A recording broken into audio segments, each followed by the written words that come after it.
안녕하세요. 오늘은 항공 선적권의 흐름에 대해서 말씀드리려고 합니다. 제가 신입 때 전체적인 흐름을 알지 못해서 많이 혼났었거든요. 왜 이거 전체적인 흐름을 알면은 이거 다음에는 뭘 해야겠다라는 게 떠오르잖아요. 저는 근데 그게 안 됐어가지고 많이 혼났어서 혹시나 조금이라도 도움이 될까 싶어서 영상을 올려봅니다. 우선 시퍼가 예를 들어서 1월 3일 날 일본으로 화물을 보내고 싶어요. 그럼 포워딩에 나 1월 3일 뜨는 비행기로 뭐 한 카툰에 10kg짜리 화물이 있는데 일본으로 보내고 싶다. 스페이스 있는지 확인해 달라. 부킹 좀 해달라 라고 연락이 옵니다.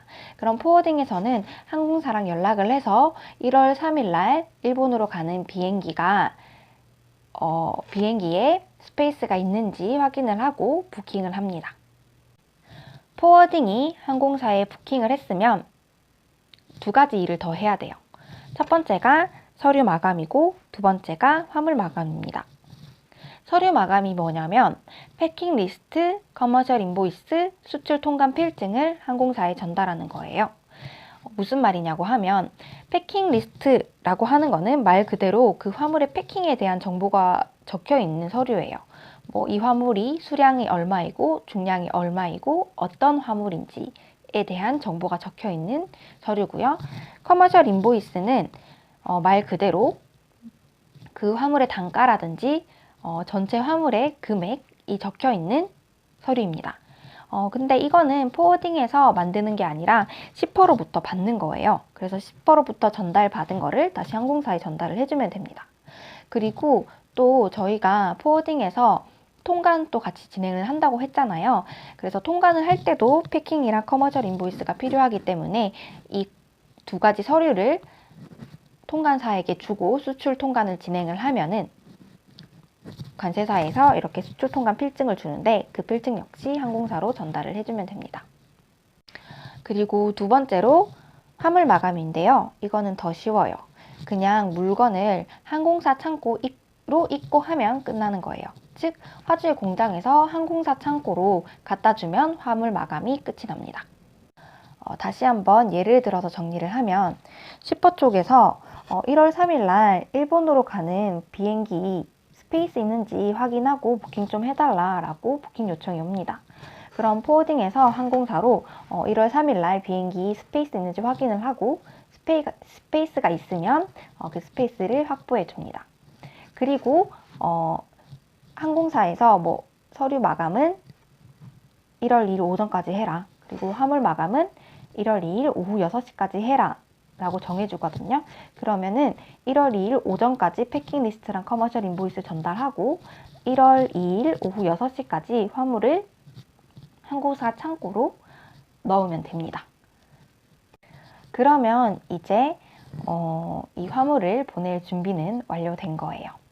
수많은 포워딩사들로부터 화물을 받았겠죠. 항공사는 그 화물들을 하나하나 비행기에 실으려면은 엄청난 노동력도 들고 시간도 많이 걸리겠죠. 그래서 항공사에서는 ULD라는 그 화물 포장 용기를 사용을 해서 비행기에 선적을 하는데 ULD가 뭐냐면 그냥 항공 컨테이너라고 생각을 하면 될 것 같아요.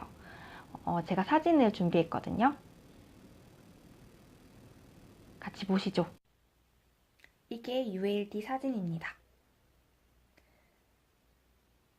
이제 어떤 건지 감이 오시나요? 이렇게 ULD 안에 물건을 넣는 거를 빌드업이라고 합니다. 그래서 ULD에 화물을 다 싣고 그 ULD를 비행기에 선적을 해서 이제 선적지에서 출발을 하는 거죠. 그리고 화물이 도착지에 도착을 하겠죠. 그럼 항공사는 이 선적지로부터 날아온 이 ULD를 해체를 합니다. 왜냐하면 안에 화물이 다 섞여 있으니까 해체를 해서 화주들한테 본인 물건들 찾아가라고 해야겠죠. 그래서 이 ULD를 해체하는 작업을 ULD 브레이크 다운 작업이라고 합니다. 이렇게 ULD를 브레이크 다운 한 다음에 항공사에서 이 화물을 하나하나 확인을 해봐요. 뭐 찢어진 곳은 없는지, 물에 젖은 것은 없는지, 상자가 카툰이 뚫리지 않았는지 등등을 확인하고 이상 없다고 판단이 될 경우에 이제 항공사 창고로 물건을 넣어주는데 그거를 바로 반입이라고 합니다. 항공사 창고에 물건이 들어간 것을 반입이라고 해요. 그리고 나서 포워딩이 해야 될 일은 이제 통관을 진행을 해야 돼요. 보통은 반입이 잡히고 나서 통관이 가능하거든요. 그래서 수입 신고를 하고 관부가세를 납부를 하고 난 다음에 수입 신고가 수리가 되면은 이제 운송을 할 수 있어요. 그래서 포워딩에서는 컨사이니한테 몇 월 며칠, 뭐 예를 들어 1월 3일 날 화물이 도착을 했고 통관도 완료되었다. 이제 운송을 하려고 하는데 어디로 가면 되냐? 첫 번째 어디로 가면 되냐? 그리고 몇 월 며칠 몇 시에 화물을 갖다 주면 되냐? 이렇게 물어본 다음에 화주랑 잘 협의를 해서 장소와 시간을 받아서 화주의 공장으로 물건을 보내주면 됩니다. 여기까지 항공선적의 흐름에 대해서 간략하게 알아봤는데요. 다음번에는 해상 성적권의 흐름에 대해서 간략하게 설명드리도록 하겠습니다. 감사합니다.